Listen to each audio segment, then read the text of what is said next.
Volta à Espanha 2021, oitava etapa, todo pimpão. Acabei de receber o óculos da HB. Esse daqui é o modelo Grinder. Ficou bem bacana. O boné também. Todo pimpão, todo bonitinho. Tô que nem o Egan Bernal. Pô, Samuca, aí não dá, né? Brincadeira tem limite. Vamos lá, etapa de hoje para os sprintistas por motivos óbvios, quando a gente olha a altimetria, mas ao mesmo tempo eu fico até meio sendo repetitivo. É para os sprintistas, isso não quer dizer que isso não interfira na estratégia e nos objetivos da classificação geral. Porque afinal de contas pode ter quebra no pelotão, vento cruzado, vento a favor. E tudo isso coloca os caras da classificação geral sob tensão, porque no modelo que acontecem as grandes voltas hoje em dia, se o cara perder 5 segundos ao longo de 3 semanas, esses 5 segundos que o cara perde já pode quase que condenar as chances de vencer uma grande volta. O que quando a gente transfere para a nossa realidade, imagina que a gente vai pedalar num grupo, que nós somos um grupo, uma competição com 150 pessoas. Daí você imagina que a gente vai pedalar por 3 semanas. Né? Provavelmente você pode perder meia hora num dia, ganhar 1 hora no outro dia, num pedal de 150, 170, 200 quilômetros. E para os caras durante 3 semanas, se o cara ele tem que ficar olhando os segundos.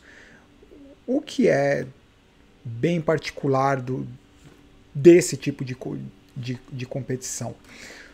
No começo da etapa, aconteceu o formato que a gente espera que aconteça numa etapa dessa, que é ao longo de boa parte da etapa, alguns representantes das equipes dos sprintistas, no caso Quick-Step, Alpecin Fenix, talvez a Grupama tenha aparecido mais nos 10 km finais, daí eu vou falar sobre isso, talvez DSM, mas quem efetivamente aparece, Alpecin Fenix e a Quick-Step. E atrás, a equipe montada, a Jumbo-Visma, para proteger o Primož Roglič, que está um monstro.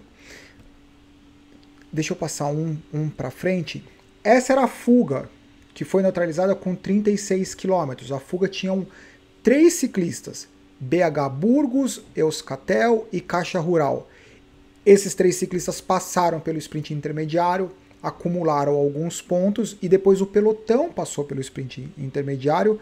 O Arnaud Démare, o Philipsen e um companheiro de equipe do Philipsen, eles passaram no sprint intermediário para acumular pontos para lutar pela camisa verde.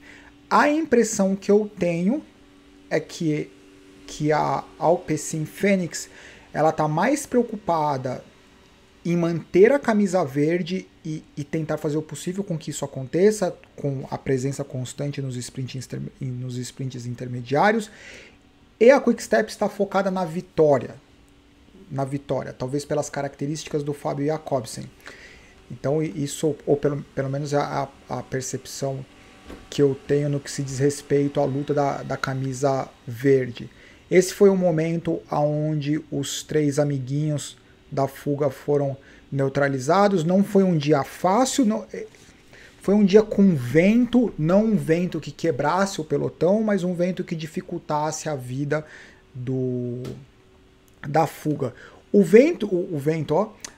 A fuga foi neutralizada talvez prematuramente. No momento que a fuga foi neutralizada, começou a ter uma aceleração do pelotão, não pelas equipes dos sprintistas, não pelas equipes da classificação geral. Aconteceu algo, alguma urgência, alguém com vontade de ir no banheiro, alguma coisa que de repente a fuga tinha uma vantagem de 30 segundos, em 2 quilômetros desapareceu a fuga, como se o pelotão dissesse, chega que a gente tem outras coisas para fazer do que ficar controlando vocês 3 aí na frente.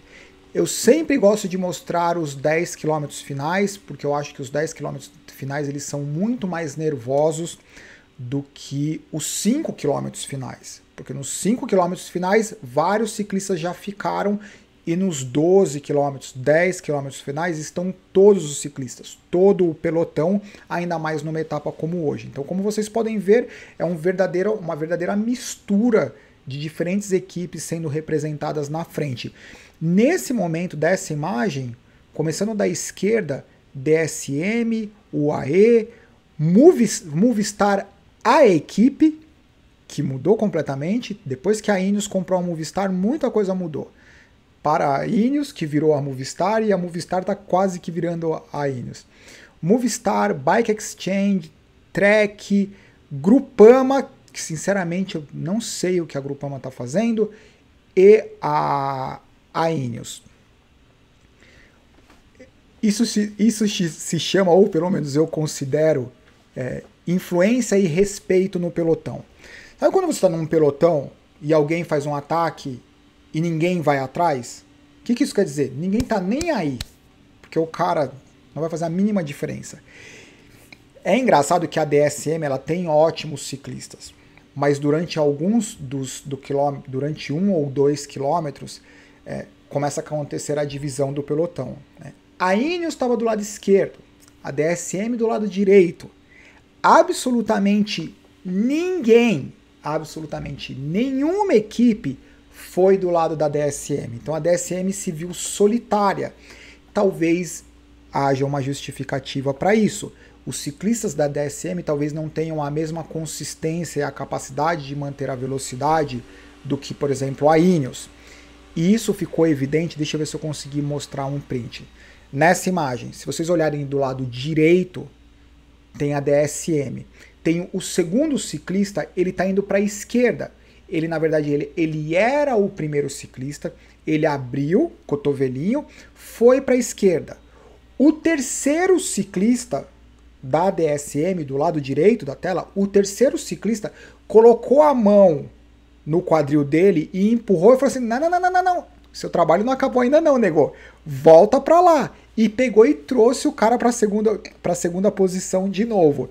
Então, se você tá, como eles estavam nesse ponto, a 65 por hora, você quer ter certeza que você está na roda de alguém que não vai acontecer uma quebra. Então, talvez seja por isso que estão todas as equipes mais pro lado da Quick-Step, Ineos, do que do lado da DSM. Ou foi apenas coincidência? O que eu acho que não é. Tá vendo? Eu consegui fazer o print, ó. O cara, ele tava na frente, abriu para a esquerda, daí o companheiro da própria equipe foi lá buscar ele, arrastou ele para a roda do primeiro colocado e falou, não acabou ainda não, meu, você tem força para fazer ainda. Foi bem curioso esse ponto. Olha só essa imagem. Você tem o que? 90% do pelotão de um lado da pista e a DSM do lado direito. Agora, crédito para a DSM. Eu acho que menos de 500 metros à frente desse momento que eu tirei o print, a estrada ela estreitava e eles deixavam de usar toda a pista dos dois sentidos e passavam a usar só a pista do lado direito. Então, talvez a DSM tivesse com o melhor reconhecimento, o diretor esportivo se mantém do lado direito, porque a pista vai estreitar e vai estreitar para o lado direito. Então talvez seja crédito para eles em relação a isso. Esse foi o momento final, que talvez era um momento mais rápido. Como vocês podem perceber, o pelotão já não tem mais tantos ciclistas, por motivos óbvios, né? A rua estreitou. Como vocês podem perceber, eles não estão usando mais a pista inteira, eles estão usando apenas a pista do lado direito. O segundo cara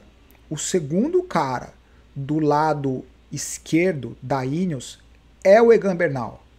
O que é algo fantástico, porque nesse momento na transmissão, se vocês voltarem na transmissão faltando 5 km, a Quick-Step está na frente e vocês vão perceber que os caras da Quick-Step, eles estão pedalando, de dente cerrado, fazendo força. E essa é a especialidade dos caras. Eles estão fazendo muita força, né? E ao mesmo tempo, do lado esquerdo deles, tem o Egan Bernal, escalador, franzino, não tem uma potência absoluta gigantesca e pedalando junto com eles. Então é realmente de se admirar o que os escaladores, o que os caras da classificação geral hoje em dia, eles têm que ser capazes de fazer. Esse print foi um print inconveniente, mas já que tá aí. O Jakobsen ganhou a etapa de hoje, inconveniente porque ele chegou antes da hora, não por causa da imagem. O Jakobsen ganhou a etapa de hoje, de longe ele foi o cara mais potente, acho que tem alguns prints para mostrar o que aconteceu ali no quilômetro final, e foi muito bacana. Na verdade, esse print não era para mostrar o atleta da DSM cumprimentando o Jakobsen, era para mostrar os atletas da Jumbo-Visma cumprimentando o Jakobsen. A gente precisa lembrar que o acidente que ocorreu com ele foi causado pelo Groenewegen, que é da Jumbo-Visma, né? Então tem uma diferença entre o comportamento de um atleta e o comportamento da equipe, de entender o que acontece, enfim. Isso é coisa de bastidores, eu não tenho ideia do que acontece, mas coincidência ou não, os atletas da Jumbo-Visma foram cumprimentar o Jakobsen. Esse foi o momento que o Jakobsen lançou a bicicleta. O atleta da DSM, que eu esqueci o nome agora, é a primeira participação dele numa grande volta. A entrevista do moleque foi super divertida. Ele falou assim, não, eu deveria estar feliz, mas eu tô ansioso porque eu gostaria de vencer uma etapa de uma grande volta. Daí ele falou assim, mas ao mesmo tempo eu sei que assim, eu deveria estar satisfeito, né? E estou satisfeito, mas eu estou aqui para ganhar a etapa, né? Então tem o Jakobsen, o sprintista da DSM, que é a primeira participação numa grande volta, e o Philipsen Chiliquento, que é um monstro, hein? Philipsen Chiliquento, hoje foi o dia, pronto, chegou no busão, né?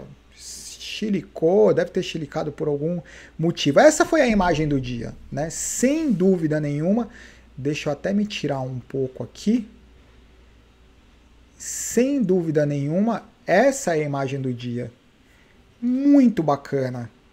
Isso, eu acho que essa imagem representa o que é a Quick Step. É exatamente isso. É uma equipe. Não é um catado de ciclistas. Não é que os caras saem contratando funcionário. É o sentido literal do que é uma equipe. Muito bacana essa imagem, muito bacana mesmo. Por enquanto, para mim, é a imagem mais bacana da Volta à Espanha. Vocês perceberam que esse óculos que ele está usando é um modelo diferente, porque aqui no suporte nasal ele não é o suporte completo, ele tem o desenho, mas ele não tem o arco completo.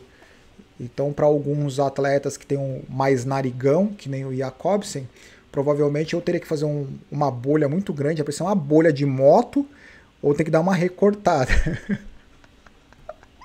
Jakobsen, como que se pronuncia?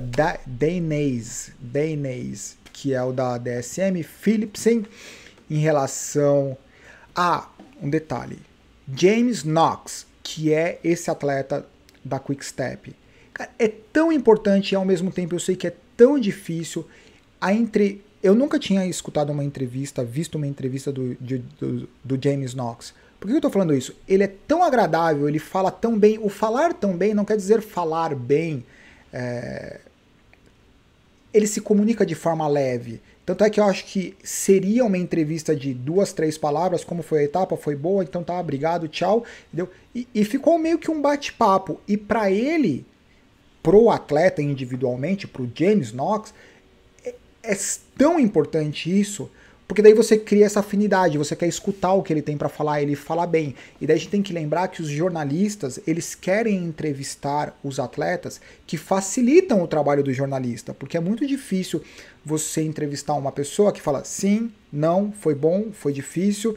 Então, não estou falando que é fácil, é extremamente difícil dar entrevista, né, mesmo porque a função deles faz parte da profissão, mas não é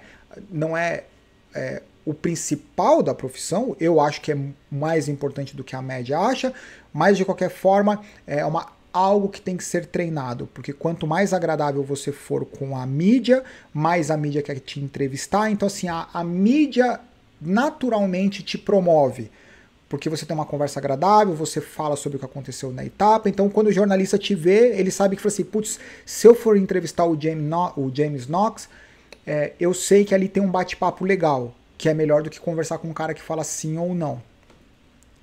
Tô falando isso mais para os atletas que têm a intenção de se tornarem profissionais. E aqui a gente tem a classificação geral com os líderes, né? Tem o Primož Roglič, a dança da camisa verde, que está bem interessante, que saiu do Philipsen e voltou para o Jakobsen, o Sivakov e o estagiário Egan Bernal. Essa é a etapa de amanhã. Uau! Bom, amanhã, vamos deixar para falar da etapa de amanhã. Amanhã, mais 1, 2, 3, 4 montanhas categorizadas. Dispensa comentários quando a gente olha o que pode acontecer, principalmente na subida da segunda montanha. Tem sido muito difícil, atletas da classificação geral que perderam muito tempo, tem sido muito difícil esses atletas fazerem um movimento mais audacioso em tentar escapar na segunda. Por exemplo, essa montanha seria uma ótima montanha para fazer um ataque, abrir tempo, assumir riscos na descida. Se você desce num grupo menor, você desce mais rápido do que num grupo maior, onde você tem que ficar negociando o posicionamento e tenta abrir um pouco mais de tempo na descida e tenta administrar a subida da última montanha para recuperar um tempo. Na teoria é fácil falar, mas a forma como as equipes elas têm conseguido marcar todo mundo da classificação geral, o que na teoria pode fazer sentido, na prática, na hora que o cara está sentindo a perna na subida, parece que tem se tornado cada vez mais difícil fazer essas fugas históricas como o Chris Froome fez no Giro de Itália. Vamos ver o que acontece. Muito obrigado pelo pessoal que fez as correções. Aliás, todas as correções são super bem-vindas. Pode não parecer, mas eu tenho uma extrema dificuldade em me comunicar. Então, por favor, sintam-se à vontade. Para mim, é um aprendizado todos os dias. Primož Roglič é o Großschartner, porque esse beta ele significa double, o S do duplo, Großschartner, que é o segundo colocado na classificação geral. Henrico Mas, Miguel Angel Lopes, Polanc, Bernal, Jack Haig, Sepp Kuss, Vlasov e Yates. Fica de olho no Vlasov. O Vlasov ele vai ele vai escorregando, a gente tem que puxar ele para cima, tem que pegar o Vlasov no cangote para volta, filho, volta aqui para quinto, sexto, sétimo. Daí ele volta. Daí ele começa a escorregar de novo. Puxa o Vlasov pelo cangote. É isso, galera. Sintam-se à vontade com os complementos, as críticas, as sugestões. E é sempre um prazer bater o papo com vocês após a etapa. Abraço, tchau.